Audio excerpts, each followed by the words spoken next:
న్యాయ వ్యవస్థను కూడా కించపరిచే విధంగా వాళ్ళు ప్రవర్తిస్తున్నారు కూటమి ప్రభుత్వం. ఇప్పుడు పోలీస్ కస్టడీలో తీసుకున్న వ్యక్తి అతను విచారించాలన్నా మాట్లాడించాలన్నా సంబంధిత న్యాయమూర్తి యొక్క ఆదేశాలు అవసరం. కేవలం వాళ్ళు విచ్చలవిడిగా న్యాయ వ్యవస్థను కూడా కించపరిచే విధంగా వాళ్ళు ప్రవర్తిస్తున్నారు కూటమి ప్రభుత్వం. మరి మొన్న సుప్రీంకోర్టు ప్రధాన న్యాయమూర్తి మీద ఏమి జరిగిందో మీ అందరికి తెలుసు, నేను ప్రత్యేకంగా చెప్పవసరలా.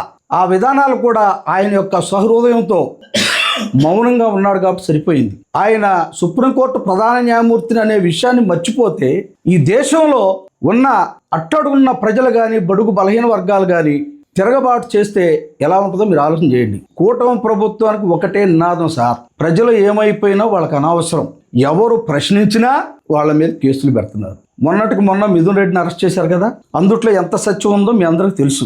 అదేవిధంగా జోగి రమేష్ గారిని కూడా ఏదో కేసులో ఎవరో ఏదో చెప్పారని ఆ నేరస్తుడు చంద్రబాబు నాయుడే చేశాడు అని జనార్దన్ రావు గారు మాట చెప్తే దాన్ని పరిగణలోకి తీసుకుంటారా పోలీసు వ్యవస్థ?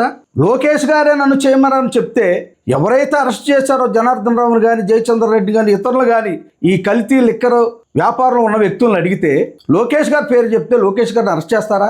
జర్నలిజం కూడా చాలా విధానం ఉందండి. ఒక పేపర్లో ఒక విధంగా రాస్తున్నారు, ఒక పేపర్లో ఒక విధంగా రాస్తున్నారు. ప్రజల్ని మభ్య పెట్టే విధంగా ఉంది కానీ జర్నలిజం ఖచ్చితమైన నిర్ణయాలు ప్రజల్ని మరి వాళ్ళని ఏ విధంగా వాస్తవాలు చెప్పాలనే విధంగా చెప్పట్లేదు. కాబట్టి దయచేసి ప్రజలు తెలుసుకుంటున్నారు. మీరు అనుకుంటున్నారేమో కల్తీ మద్యం విషయంలోనే మహిళలు తిరుగుబాటు చేస్తున్నారు అనుకుంటే పొరపాటు. ఇప్పుడు విద్య వైద్యం మీద కూడా పోరాటం బిగినవుతుంది. నాయకులు మీరు ఒక్కసారి ఆలోచించుకోండి.